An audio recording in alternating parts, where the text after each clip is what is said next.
Welcome to another Technical Tuesday episode. This episode we are going to teach you 3 simple ways to sail faster. If you are not using one of these 3 simple techniques to trim your mainsail, you are not sailing your boat as fast and efficiently as you can. This means you're either not winning races or you're getting to your destination a little bit later than you should do. If, however, you're Ben Ainsley, part of the Ineos team and America's Cup skipper, or a professional sailor, skip on to the next episode. But for those of you who are learning to sail, this should be perfect for you, so enjoy.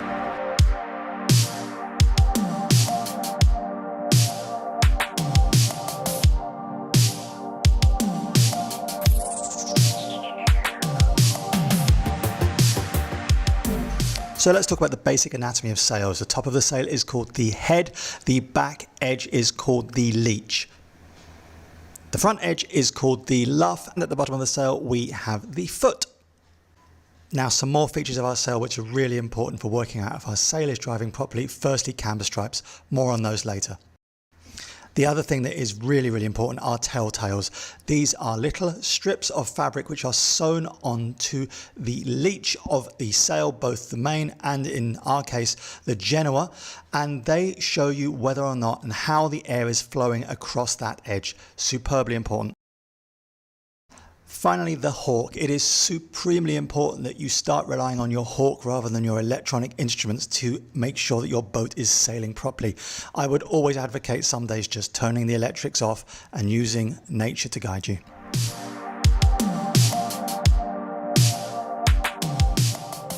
So when we look to trimming our mainsail, we really do need to understand the principles of sail twist and why sail twist is so important. As your boat sails along, the wind hitting the top of the sail is a little bit stronger than the wind hitting the bottom of the sail. For this reason, the top of the sail needs to be slightly looser than the bottom. This is where sail twist comes in. By using the main sheet, the traveller and the vang, depending on the point of sail, we can get air to move smoothly and drive the boat across all points of that mainsail. This will lead you to have an increase in speed.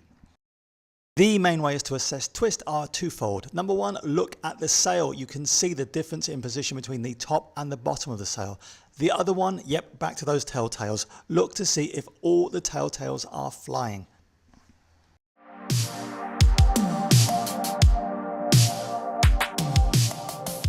So upwind, we need to use the main sheet and the traveller to control the twist.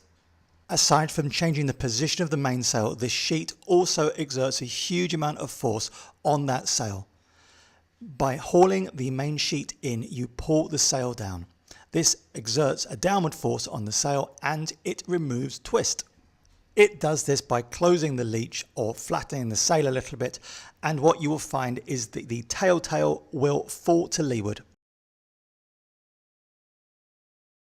So adjust the main sheet until the telltale, the upper telltale, flies fully from the leech of the sail. Then your twist is set. As a rule of thumb, this will occur when the upper camber stripe is parallel to the boom. Once you've set the twist, you can then use the traveller to adjust the position of the mainsail to depower the sail if it becomes too windy or you have gusts, and at all times maintain the twist in the sail. Our traveller is located on the coach roof, but a lot of them are elsewhere, cockpits and at the stern. The traveller is normally kept in a central location. However, in lighter airs you can move it to windward, and in windier conditions you can move it to leeward. All this is going to increase your boat speed. In light airs, this means that you can ease the sheet and keep the boom in the centerline position.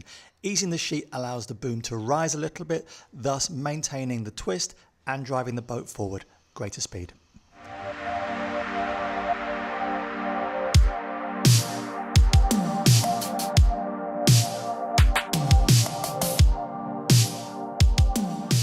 Sailing downwind is slightly different. Once the boom has passed to leeward of the traveller, you need to use the kicker or the vang to control the leech tension and therefore the twist. So off the wind, by easing the kicker, you allow the boom to rise. This opens the leech and the twist increases. Contrarily, tightening the kicker will close the leech and decrease the twist. And you often need to adjust this because otherwise you'll get too much twist in the sail as you're sailing downwind. Again, make sure you look at those telltales. So for those of you who are now like, wait, what the hell just happened? What was that all about? It is really straightforward. You're on a sailboat, you pick the point of sail that you want to get to, and you adjust your main sheet first to get the twist set.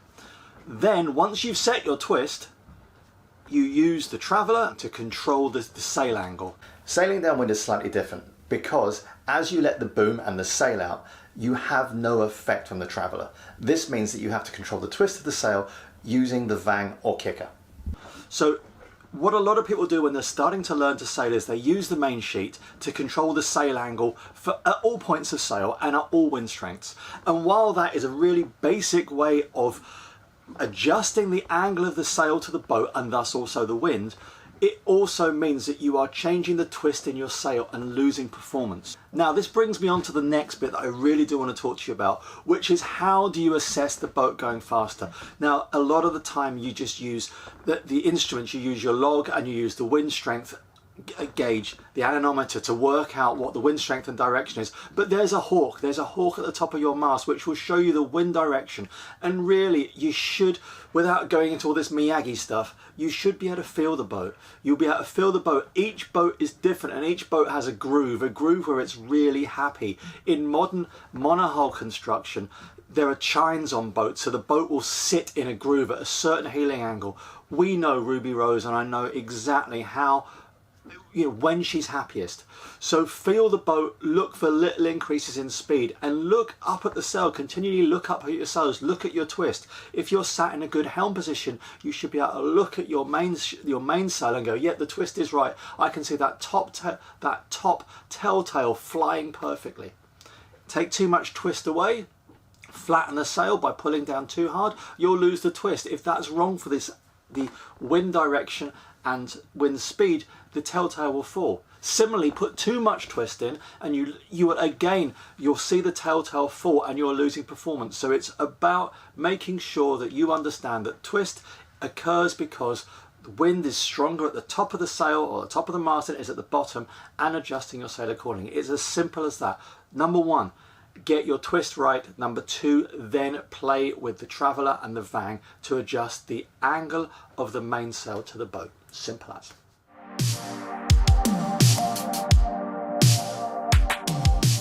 Now the second way that I can make you sail faster is by asking you to look at and adjust your leech lines. If your mainsail doesn't have leech lines, get some fitted. If you are ordering a mainsail, when it comes to change your sails, ask your sailmaker to include low stretch leech lines. Those, for us, we always ask for Spectra because it is very, very, very hard wearing and very low stretch. Now what are leech lines? They are small, in our case I think they're 4mm lines that run on the leech or the aft edge of the sail. They run through the sail and there is a small cleat, there are cleats placed at every reef point actually, that allow you to tension the leech of our mainsail. Now why would we need to do this?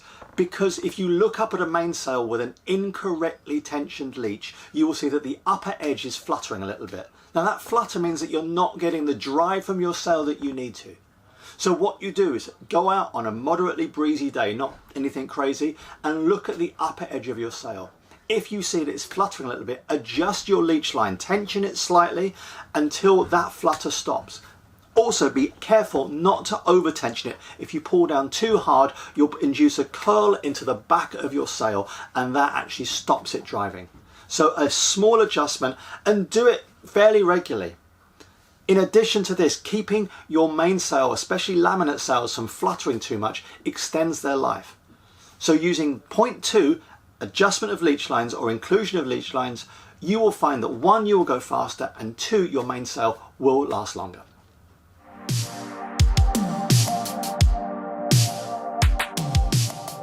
Now the third way you can get your boat to move faster is to understand outhaul and luff tension. These are two separate things. The outhaul pulls the foot of the sail back and adds drive to the boat depending on the wind condition. The luff tension is adjusted by, in many cases on big boats, adjusting the tension of the main halyard, but also it can be pulled down using something called a Cunningham. We don't have one of those, we only use our main halyard tension. Now, This is the reason that I was talking before about camber stripes. A mainsail has a maximum draft that the sailmaker will build into it to allow the sail to drive most efficiently. As the wind strength increases, the camber will move back. By increasing luff tension, you can pull that camber forward again. Think like an airplane wing. It's the front part of the wing that has the greatest thickness, and then it moves to the back to be more streamlined. And therefore, you should adjust your mainsail halyard tension to allow this. Once you've adjusted this, put little marks on your halyard to understand where the luff tension is best for different upwind or downwind conditions. So by adjusting your halyard tension, looking at the camber and looking at your camber stripes, you will see where the maximum camber is, the maximum depth, and adjust accordingly. And now I want to talk to you about the outhaul of your sail. In the lower end of the sail's range, in lighter winds, you will find that a looser outhaul allows the sail to drive better. However, as the sail reaches its range, its working range, flatten the outhaul will give you a better aerodynamic shape and your boat will move faster. The other thing is, by flattening the outhaul in heavier winds, you reduce weather helm. So these two things will allow you to steer faster, steer better, and the boat will go faster. So the third tip for us: work on your outhaul tension and look at your camber tension. Those three things will make you sail faster. So, did you go any faster? Did those three methods help you sail faster? Let us know, put a comment down below. Also, we are doing a fantastic offer with Precision Sails, so if by any chance you are interested in Precision Sails or a new set of sails, just click on the link down below. There is a special offer for all our followers, so I hope you enjoy that, and we will be back with another sail trim video, this time dealing with your foresails. So enjoy that, and we'll catch up with you soon. Cheers, bye bye.